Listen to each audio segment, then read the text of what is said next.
नमस्कार, मैं हूं पंकज शुक्ला और यह है राजसत्ता एक्सप्रेस। शनिवार की रात संजय राउत और देवेंद्र फडणवीस मुंबई के एक 5 स्टार होटल में मिले। 2 घंटा बंद कमरे में बातचीत हुई। इतना सुनकर आप कहेंगे पता है इसमें क्या खास है। आप कहेंगे हमें तो यह भी पता है कि राउत ने रात अंधेरे बंद कमरा मुलाकात को क्या कहा। राउत ने कहा है कि यह बहुत सामान्य बात है, इसमें लेकर इसको इतना हैरानी से नहीं देखना चाहिए। भाई, हमारे वैचारिक मतभेद हो सकते हैं लेकिन कोई दुश्मनी नहीं है आपस में कि जो हम एक दूसरे से ना मिलें। यह संजय राउत का कहना है। और भारतीय जनता पार्टी ने तो अपने नेता देवेंद्र फडणवीस के बचाव में बेहद मासूम सफाई दी है, बहुत मासूम। उसने कहा है कि असल में संजय राउत अपने अखबार सामना के लिए देवेंद्र जी का इंटरव्यू करना चाहते हैं, तो संपादक जी इसको लेकर मिलना चाह रहे थे और इस बारे में मुलाकात हुई। और फडणवीस ने कह दिया कि भाई अभी तो देखो मैं बिहार चुनाव में व्यस्त हूं, बिहार चुनाव निपट जाने दो, उसके बाद दे देंगे इंटरव्यू। हो बस, उसके बाद बात आई गई, खत्म, अपने अपने घर चले गए सब। एक बात तो है कसम से, ये लोग पब्लिक को ना कितना फुद्दू समझते हैं। और रहा मीडिया, तो उसको तो पहले ही दौड़ा रखा है। दीपिका पादुकोण और सारा अली खान की गाड़ियों के पीछे वो दौड़ रहा है हांफता हुआ।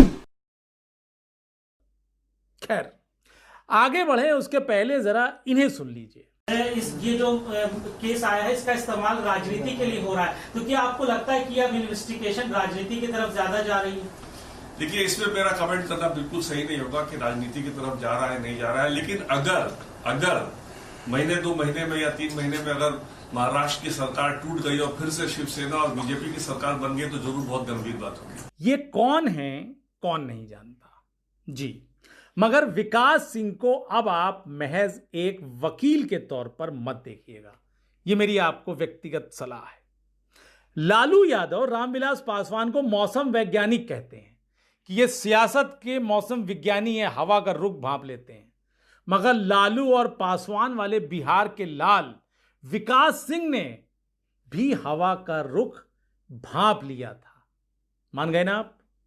फडणवीस और राउत की मुलाकात के महज 24 घंटे पहले उनकी आपात प्रेस कॉन्फ्रेंस क्या साबित करती है?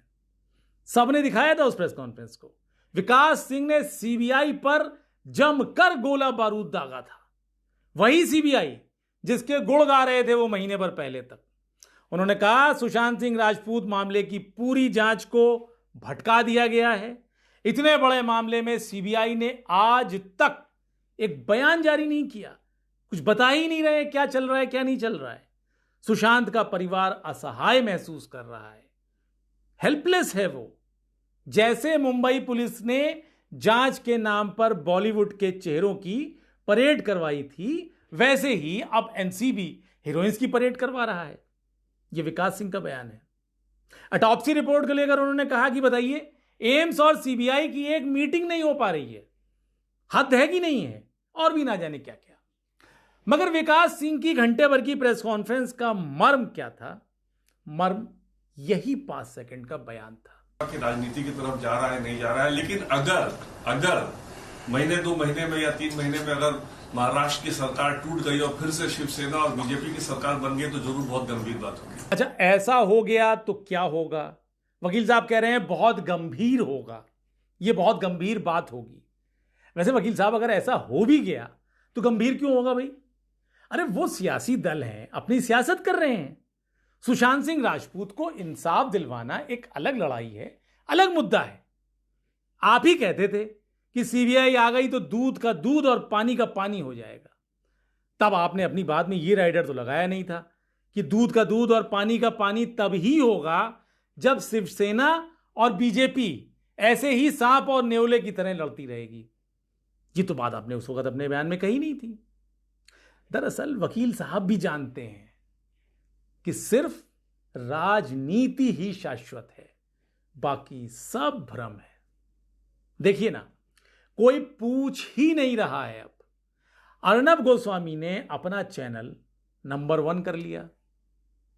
अब वो सनातन संस्कृति बचाने के नाम पर ड्रग्स के बिग बॉस के पीछे लग गए हैं। डीजीपी गुप्तेश्वर पांडे उनके चैनल पर बैठ के नेतागिरी कर गए पूरी। बिहार का बेटा सुशांत, बिहार का बेटा सुशांत करके उन्होंने अपनी राजनीतिक एंट्री मार ली, टिकट पक्का कर लिया जेडीयू से। वाई सिक्योरिटी मिलने के बाद कंगना भी अब जाने क्या क्या बातें कर रही हैं। अब वो किसानों के बिल पर ट्वीट करने लगी हैं। और सुशांत के बाबूजी बुजुर्गवार, उनके पास कोई कैमरा लेके नहीं जा रहा। बहन श्वेता कीर्ति के ट्विटर अकाउंट को तो शायद मीडिया ने फॉलो करना ही छोड़ दिया है। और सबसे बड़ी बात तो ये कि सीबीआई की ढिलाई, मोदी सरकार की बेवफाई पर कोई विपक्षी दल भी अब नहीं बोल रहा। पहले तो तेजस्वी यादव भी सुशांत सुशांत रट रहे थे, अब वो नाम नहीं ले रहे हैं। बिहार बीजेपी वालों ने एक स्टिकर जरूर छपवाया था, शायद लिटमस टेस्ट के तौर पे था, मगर लगता है कि सबको समझ में आ गया है कि बिहार चुनाव में सुशांत के नाम पर वोट नहीं मिलने वाला, सुशांत मुद्दा नहीं बनने वाला इस चुनाव में। शिवसेना और एनसीपी तो बिहार में है नहीं। सीधे मुकाबले में जो बीजेपी सुशांत के साथ नाइंसाफी को या सुशांत के साथ हुए अन्याय, सुशांत की जांच में हुई लापरवाही वगैरह को बिहार के चुनावी समर में अपना मुद्दा बना सके, क्योंकि वो डायरेक्ट फाइट में कहीं है ही नहीं। और जो डायरेक्ट फाइट में है आरजेडी, उसका कोई इस मुद्दे पे विरोध नहीं है। तो अब जो होना था वो नतीजा आपके सामने है, और वो है ये बंद कमरे की 2 घंटे की मीटिंग इंटरव्यू के लिए। खैर, आपकी इस मुद्दे पर क्या राय है कमेंट बॉक्स में जरूर लिखें। क्या विकास सिंह और उनके परिवार को समझ में आ गया है कि इंसाफ के नाम पर पॉलिटिक्स हो गई या पॉलिटिक्स हो रही है? और अंत में एक आग्रह, अगर आपने राजसत्ता एक्सप्रेस अभी तक सब्सक्राइब नहीं किया है तो जरूर कर लीजिए। इस दौर में सवाल उठाने का हौसला मिलता है। शुक्रिया।